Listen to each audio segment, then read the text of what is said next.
Bonjour à tous et bienvenue pour cette nouvelle capsule numéro 10 de notre parcours de carême 2023, Art et théologie, la croix du Christ. Aujourd'hui, nous étudions le thème Mort en croix. En effet, la dernière fois, Père Bernard Clasen, vous nous avez parlé de l'art occidental marqué par la passion du Christ plutôt que par la victoire sur la mort. Que pouvons-nous dire sur cet art occidental marqué par la passion? Nous vous écoutons. Alors en effet, l'art occidental va se spécialiser, si j'ose ainsi m'exprimer, dans le côté passion, dans le côté souffrance, mise à mort du Christ, tandis que l'Orient n'insiste pas tellement sur cet aspect, mais toujours sur le côté glorieux. Cependant, en Occident, vont rester, et c'est normal parce que c'est de l'ordre de la foi, vont rester les deux tendances qui vont cohabiter. C'est ainsi que je vais vous montrer, par exemple, là, tout de suite, le côté paix et le côté angoisse de la croix. Sur cette première image, vous avez à côté, à gauche, au côté gauche, les images de Rubens. Rubens est un peintre qui, finalement, a un certain nombre d'œuvres chrétiennes tout à fait intéressantes.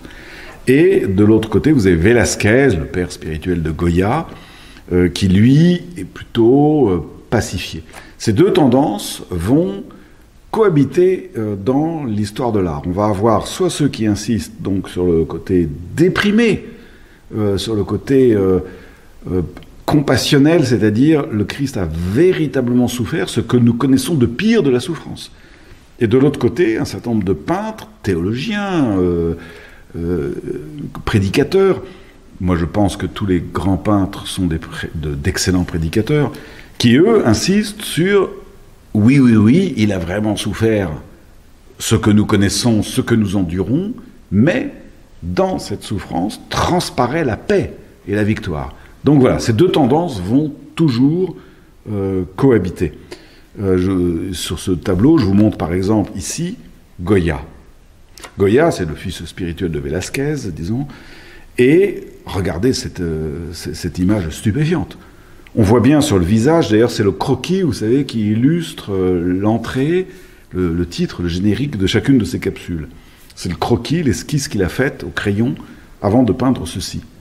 Sur l'esquisse, on voit un visage très angoissé, très tourmenté, et sur cette peinture, c'est incroyable, ça n'est pas un corps de supplicié, c'est un cierge pascal. C'est-à-dire, il a su, alors c'est formidable, voilà un très grand théologien. Il a su exprimer dans la peinture le fait que la croix était déjà la victoire sur la mort et que la souffrance est le passage vers la vie, que c'est une Pâque. Et alors on a un corps qui n'est pas qui est complètement lumineux, qui n'est pas torturé, pas apaisé non plus, mais transfiguré. Donc Goya, extraordinaire. Et si je vous montre dans les mêmes périodes, hein, voilà Rubens. Alors Rubens, lui, c'est très belle méditation aussi, hein, très belle peinture aussi, mais alors c'est un réalisme de la souffrance, c'est véritablement une sorte de...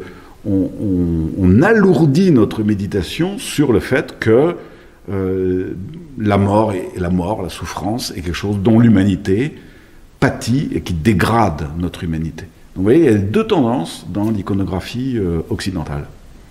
Alors, question Père Bernard. Après Goya et Rubens, donc, il y a plusieurs types de crucifixion dans la tradition occidentale. Et comment s'y repérer, comment arriver à distinguer ces différents types de crucifixion? Oui, alors en effet, on peut... Maintenant qu'on a compris ces deux grandes tendances qui vont cohabiter, on peut, quand vous allez au Louvre, par exemple, c'est stupéfiant, vous avez une soixantaine de toiles au Louvre de crucifixion. Alors on peut les classer en 4 genres. Vous avez d'abord des méditations comme Philippe de Champaigne, hein, le XVIIe siècle, qui va être très très obsédé par la solitude de la mort. Quand vous souffrez, vous êtes seul. Et ça, c'est quand même, c'est vrai, quoi. Et donc, vous voyez, il dépouille la scène de crucifixion, il n'y a aucun réalisme. C'est la souffrance brute et méchante, si j'ose dire. C'est-à-dire, on est abandonné dans la solitude. Et donc, vous allez avoir un grand nombre de toiles où vous avez un Christ seul. Rien, pas de décor, pas de fond, pas Marie et Joseph, pas Marie et Jean au pied de la croix, rien. Le Christ dans sa solitude, la solitude de la souffrance. C'est une très réaliste méditation.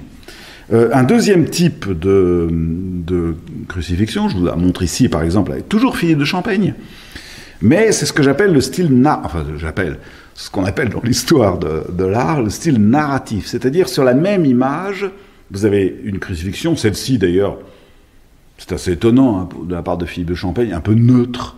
C'est bizarre, comme si le Christ en croix était un objet de décor. Enfin, faut arrêter, quoi. Je préférais Rubens. Hein. Si on crucifie quelqu'un, il faut que ce soit Rubens. Voilà. Ou Goya, mais pas ça, quoi. Mais là, c'est un style narratif. C'est-à-dire, on raconte toute la passion du Christ. Donc, vous voyez les femmes au pied de la croix, vous voyez le centurion qui va bientôt se convertir, vous voyez les soldats qui jouent au dé la tunique du Christ. Voilà. C'est le style narratif, il y a beaucoup de monde. On est loin de la solitude de Philippe de Champaigne. Vous avez un troisième style qu'on pourrait appeler le style dévotionnel. Alors ça, vous en avez quantité à cette époque. À cette époque, c'est quoi? C'est 16e, 17e siècle. Vous avez quantité de peintures de la crucifixion, où vous avez le Christ en croix, bien sûr, mais des personnages contemporains qui sont au pied de la croix. Non pas Jean et Marie, mais un Chartreux, un bénédictin. Et donc c'est véritablement 16e, 17e, l'accentuation qu'on propose pédagogiquement pour la méditation des chrétiens, méditer sur la croix du Christ d'une manière compassionnelle. C'est-à-dire, entrez vous-même dans l'abandon du Christ, dans l'offrande du Christ, l'offrande qu'il fait de lui-même, jusqu'à la mort. Et donc, vous avez des Chartreux, des bénédictins, des capucins, des franciscains qui vont être représentés dans les peintures au pied de la croix. C'est un style de figuration de la croix qui va avoir beaucoup de succès à cette époque. Puis vous avez un quatrième style de la croix, c'est, ici je vous montre Vouet. Alors vous voyez que cette crucifixion, au début, quand je voyais, la première fois que j'ai fait ces recherches, Vouet m'ennuyait. Et pourquoi? Écoutez, c'est pas sérieux. Vouet, là, on a un corps bodybuildé, athlétique, en pleine santé, faut arrêter. C'est pas ça une crucifixion. Le Christ, je ne sais pas s'il était musclé, athlétique ou j'en sais rien, mais enfin là, ça frise de... Et pourtant, Vouet est un très grand peintre qui a beaucoup médité sur la passion du Christ. Et là, qu'est-ce qu'on voit? Eh bien, on voit l'inverse, et c'est une des premières fois dans l'histoire de l'art, on voit l'inverse de ce que je vous ai dit jusqu'à présent. Pour l'instant, je vous dis, c'était le premier type, on veut que les gens entrent compassionnellement dans la passion du Christ. Eh bien, Vouet, il inverse les choses. Il dit non, mais non, vous vous trompez, dit-il. Ce n'est pas vous qui êtes compatissant à la passion du Christ, c'est le Christ qui compatit à vos souffrances. Et c'est complètement génial. Et là, en effet, quand on regardait cette crucifixion, regardez-la bien. Le Christ est penché, il est complètement courbé vers l'humanité qui, elle, est affaissée, véritablement détruite par la souffrance, accablée par la souffrance. Et on voit quoi? On voit le Christ en croix, compassionnel, c'est lui qui compatit à nos souffrances. Donc vous voyez, Vouet, mine de rien, hein, on trouve ça...